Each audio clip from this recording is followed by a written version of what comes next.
sharp or whatever because they expect me to say something really stupid. I've been known to do that. I ask you people, are you humble? Are you open-minded and are you honest? Or are you perched on not-so-ivory towers with other intentions in mind, other opinions? I know that everybody is very busy. The press are very busy people. They have a lot of demands on them. Sometimes people might not be too busy or might be too busy to learn the fundamental truths about them things. The media are obliged to inform their readers accurately and honestly about the issues that we are dealing with in our societies and in our communities. You need to ask tough, informed questions. You need to know the subject well enough to be able to ask those types of questions. You need to know the subject well enough to know when you're being fed a line of balderdash. Imam Muhammad Harmouche was quoted in the newspaper the other day of saying that for people to know and to understand Islam, the Christian definition, or our definition, some of us, is not right. The only way you can know is to go to the source of the religion to really know it, the Quran and the Sunnah. I did. I wrote Diddy Da Da Diddy, and I talk about a lot of what I learned. If you read it, you're going to be going, oh, shh. There are other books out there that need to be read as well. One is called Infiltration by Paul Sperry. He documents all of the Islamic infiltration of our government, of our national security, and our law enforcement organizations. There's another great book out there, Muslim Mafia by David Galbatz. Escaping Islam by Mano Bach is a great story about what life can be and what it's like to get away from there. We need to know, we need to learn about Islam. You need to do this not for yourselves, but for your children and the future generations. I'm nearly 70 years old. People have asked me, what the hell are you doing this for? You should be out fishing. I have children, I have grandchildren, and I have future generations for this great country, and I want them to have freedom in this country.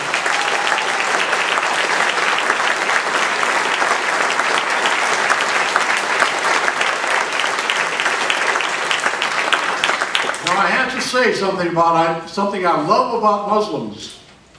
I love Muslims who condemn Hamas, who condemn Hezbollah, who condemn Al-Qaeda, who condemn Osama bin Laden as terrorists and nothing more.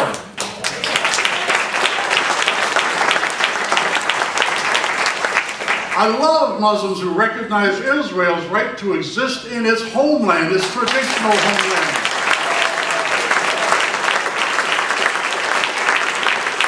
I love Muslims who recognize and honor the rights of women as political, ethical, economic, legal, and even religious equals. I especially love Muslims who cherish and respect world religions and philosophies and don't disparage us as infidels, as dhimmis, as kafir and kuffar in their lexicon, and who don't want to dominate, torture, maim, or kill us.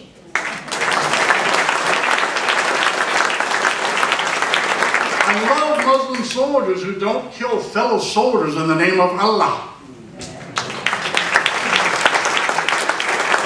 I love Muslims who love and cherish and will fight to the death to protect and defend the Constitution of the United States of America.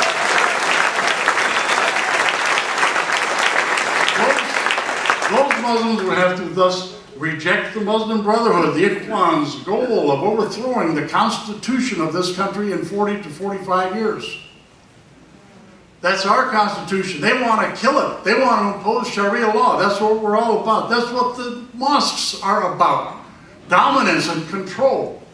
They have dominated us because a pastor decided he wanted to burn a Bible. Everybody went berserk, and he didn't burn it. They controlled us. We lost. Okay? I love Muslims who reject using kitman and taqiyya in their dawah. That is what is happening. They tell lies. They don't tell the whole truth. For example, Islam is a religion of peace. That is only half of the sentence. The other half of the sentence is under the domination of Islam. Then you have peace. Their peace, not ours. lots of love. Are you takers? All right. We Americans have bent over backwards for years to tolerate those who will not tolerate us. This needs to stop.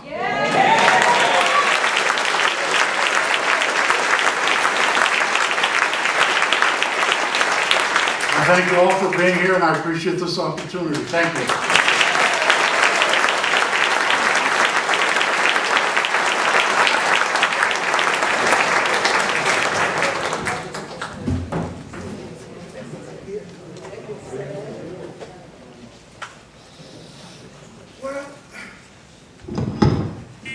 Can I ask everybody to stand up, please?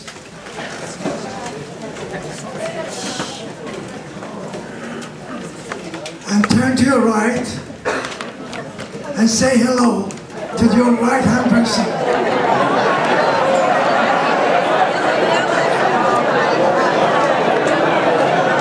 Now, you can do that for not more than 1 minute.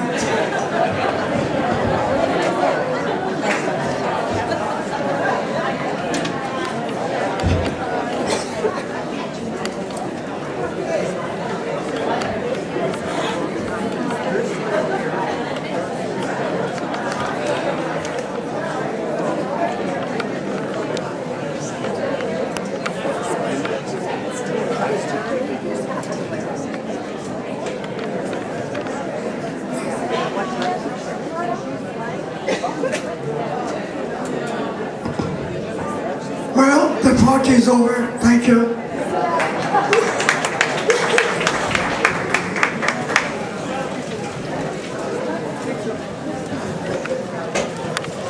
Ladies and gentlemen, my name is Mano Bak. By now you know how to spell it. I'm a concerned American citizen. I've authored Escaping Islam with the help of Jacqueline. And I have made a DVD called that Islamic Invasion in America. By the way, the books and DVDs that we are here for sale is not for self-gain. Thank you, Jim.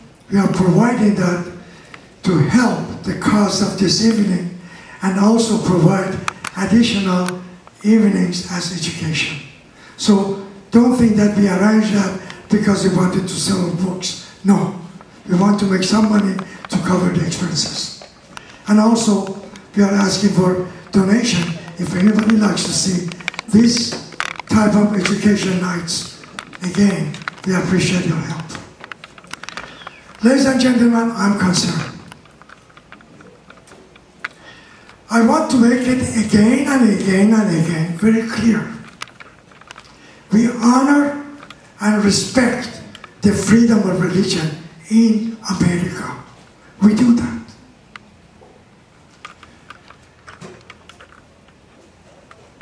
Islam is the only religion in the world that has combined the religious part of Islam with the totalitarian way of life, which they call the Sharia. The total Sharia law and the spiritual part of Islam, they refer that as a religion. Tonight, you are going to see a separation between the religious part, which we respect, and the Sharia law that we have problem with. The spiritual part of the religion of Islam is based on the 5 pillars. Those 5 pillars are Shahada, or faith, that you have got to say that you have got to believe in it, that there is no God but Allah, and Muhammad is his messenger. The Shia, they say there is no God but Allah, and Muhammad is his last messenger. The second pillar is prayers. You have got to pray 5 times a day. The third one, Psalm or fasting. You have to fast whole month of Ramadan. The fourth is zakat or charity, that no matter what condition of economical or social economy you live in, you have got to pay a percentage as a zakat. And of course, the fifth pillar is the Hajj. That means if your financial condition is to a level that you can afford, you must go to Mecca. If you believe and practice these 5 pillars, you are a Muslim. That's it. The rest that we hear is the Sharia law. So the spiritual part of Islam has nothing to do with the Sharia law. If a person goes to take driver license, a Muslim woman,